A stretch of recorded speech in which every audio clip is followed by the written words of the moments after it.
bonjour à tous et à toutes, et aujourd'hui je vais vous conter 5 légendes urbaines étonnantes, alors asseyez-vous confortablement et nous sommes partis pour visionnage. En premier, nous avons la très célèbre Dame Blanche. La Dame Blanche est une figure légendaire présente dans de nombreuses cultures à travers le monde et son histoire peut varier en fonction des régions. Cependant, une caractéristique commune est qu'elle est généralement décrite comme un fantôme féminin vêtu de blanc, apparaissant souvent sur des routes désertes pour avertir les conducteurs de dangers imminents. Voici quelques exemples de versions de cette légende dans différentes cultures. En Europe occidentale, en France, la Dame Blanche est souvent associée à des châteaux ou des manoirs hantés. Elle est décrite comme le fantôme d'une femme noble qui aurait vécu une tragédie liée à l'amour. Certains récits disent qu'elle apparaît aux voyageurs sur les routes pour les avertir de dangers ou de mauvaises nouvelles. Dans la mythologie anglaise, la Dame Blanche est souvent liée à des châteaux médiévaux. Elle peut être vue errant dans les couloirs ou près des remparts. Sa présence est souvent associée à des événements malheureux ou des conflits tragiques. Aux États-Unis et au Canada, la légende de la Dame Blanche est également présente. Elle est parfois associée à des routes isolées. Certains racontent qu'elle apparaît aux automobilistes tard dans la nuit, demandant un trajet avant de disparaître mystérieusement. Au Mexique, la Llorona, parfois considérée comme une version de la Dame Blanche, est une femme pleurant la perte de ses enfants. Elle est souvent associée à des rivières et est censée apparaître en pleine nuit, pleurant et cherchant ses enfants disparus. Au Japon, il existe des légendes similaires, comme celle de la Yurei, un fantôme féminin souvent associé à des histoires tragiques d'amour, de vengeance. Elle peut apparaître vêtue de blanc et est souvent liée à des lieux spécifiques. Ces histoires varient, mais la Dame Blanche incarne souvent la tragédie, la perte ou la souffrance. Elle apparaît de manière inattendue, laissant derrière elle une aura de mystère et d'inquiétude. Poursuivons avec le crocodile dans les égouts. Cette légende urbaine suggère que des crocodiles géants vivent dans les égouts des grandes villes. Bien que largement démentie, cette histoire persiste depuis des décennies.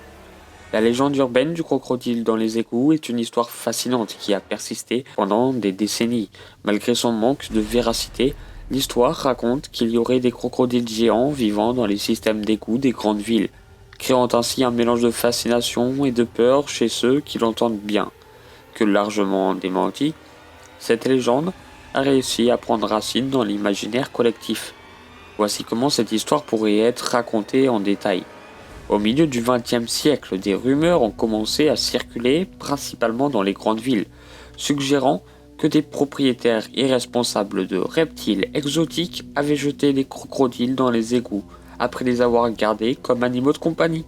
Ces crocodiles auraient survécu et se seraient reproduits dans les sombres canaux souterrains, devenant ainsi une menace cachée pour les citadins inconscients.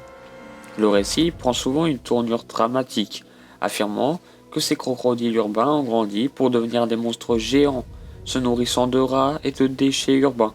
Certains racontent même que ces créatures se faufilent hors des égouts la nuit pour chasser des animaux domestiques, voire des humains imprudents. Les versions de cette légende varient d'une ville à l'autre, chacun apportant ses propres détails sensationnels. New York est souvent cité comme l'épicentre de cette histoire, avec des récits allant jusqu'à prétendre que les autorités municipales mènent des opérations secrètes pour traquer et éliminer ces reptiles souterrains. Cependant, il est important de noter que cette légende a été largement débunkée. Les écologistes et les experts des égouts ont souligné à plusieurs reprises qu'il serait impossible pour des crocodiles de survivre et de prospérer dans un environnement aussi inhospitalier. Les égouts manquent généralement des conditions nécessaires à la survie de ces reptiles, telles que la chaleur, la lumière du soleil et une source adéquate de nourriture. Malgré les démentis, la légende persiste, alimentée par des récits sensationnels et le mystère entourant les profondeurs obscures des égouts urbains. Elle continue d'être une curiosité culturelle, rappelant comment les légendes urbaines peuvent prendre racine et captiver l'imagination collective. L'histoire de l'homme crochet est une légende urbaine classique et effrayante qui a circulé dans de nombreuses régions du monde. Elle raconte l'histoire d'un homme dangereux avec un crochet à la place d'une main qui terrorise les jeunes couples dans des voitures isolées. Voici une version détaillée de cette légende. Il était une fois une petite ville, tranquille, entourée d'une forêt dense. Les jeunes couples de la région aimaient se retrouver dans des endroits isolés pour profiter de l'intimité qu'offraient les voitures stationnées à l'abri des regards. Cependant, un sombre secret hantait les bois environnants. Selon la légende, un homme au passé trouble, surnommé l'homme crochet en raison de la prothèse métallique qu'il avait à la place de la main, vivait caché dans les profondeurs de la forêt. Certains disaient qu'il avait perdu sa main dans des circonstances mystérieuses, tandis que d'autres racontaient des histoires plus sombres sur des actes criminels passés. Les nuits étoilées étaient des moments préférés de l'homme crochet pour surgir de l'ombre. Il se glissait silencieusement à travers les arbres, traquant les couples qui s'aventuraient dans les coins isolés. Armé de son crochet acéré, il s'approchait discrètement des voitures, créant une tension palpable dans l'air. Certains témoins malheureux affirmaient avoir entendu un cliquetis sinistre alors que l'homme crochet s'approchait lentement des véhicules. D'autres prétendaient avoir vu son ombre menaçante planer sur les fenêtres, ajoutant une touche supplémentaire d'horreur à l'histoire. Le point culminant de la légende implique souvent un couple terrifié qui, après avoir entendu des bruits étranges à l'extérieur de la voiture, décide de fuir en panique, en s'éloignant à toute vitesse. Il réalise plus tard que l'homme crochet avait accroché son crochet sanglant à l'une des poignées de la portière. La légende de l'homme crochet joue sur les peurs liées à l'isolement, à l'obscurité et à l'inconnu. Bien que cette histoire ait été largement démentie et considérée comme une légende urbaine, elle a persisté au fil des années, continuant de hanter l'imagination collective et de créer une ambiance sinistre autour des lieux isolés la nuit. L'histoire de la chose sous le lit est une légende commune chez les enfants, une histoire qui évoque la terreur de la nuit et les craintes liées au moment du coucher. Elle décrit une créature terrifiante qui se cache sous le lit, attendant patiemment que des pieds imprudents pendent hors du matelas. Voici une version détaillée de cette légende. Il était une fois dans une petite ville paisible, un folklore enfantin qui circulait parmi les plus jeunes habitants. La nuit, lorsque les lumières s'éteignaient et que le silence s'installait, les enfants murmuraient à propos de la chose sous le lit. Cette créature maléfique se cachait dans l'ombre, sous les lits, attendant le moment opportun pour saisir quiconque osait laisser pendre ses pieds hors du matelas. La chose sous le lit était décrite de différentes manières, mais une caractéristique commune était sa capacité à se faufiler silencieusement dans l'obscurité. Certains enfants prétendaient qu'elle avait des yeux brillants qui luisaient dans le noir, tandis que d'autres la décrivaient comme une silhouette sombre, à peine perceptible. Selon la légende, la chose sous le lit était attirée par les pieds des enfants négligents qui dépassaient du matelas. Elle quittait, patiente et calculatrice, jusqu'à ce que le moment soit venu. Certains récits suggéraient qu'elle utilisait ses longs bras griffus pour agripper les pieds inconscients et les traîner sous le lit, disparaissant avec eux dans les recoins ténébreux d'un monde mystérieux. Les parents, bien sûr, démentaient ces histoires, assurant à leur enfant qu'il n'y avait rien à craindre sous le lit. Ils expliquaient que c'était simplement des histoires inventées pour effrayer. Mais la chose sous le lit continuait à hanter l'imagination des plus jeunes.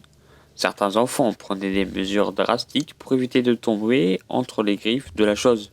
Ils s'assuraient de rester bien au centre de leur lit, couverts jusqu'au menton, pour éviter tout risque. D'autres utilisaient des veilleuses pour chasser les ombres menaçantes, espérant ainsi décourager la chose sous le lit. La légende de la chose sous le lit servait à souligner les peurs enfantines du noir, de l'inconnu et de l'imagination débordante propre à l'enfance.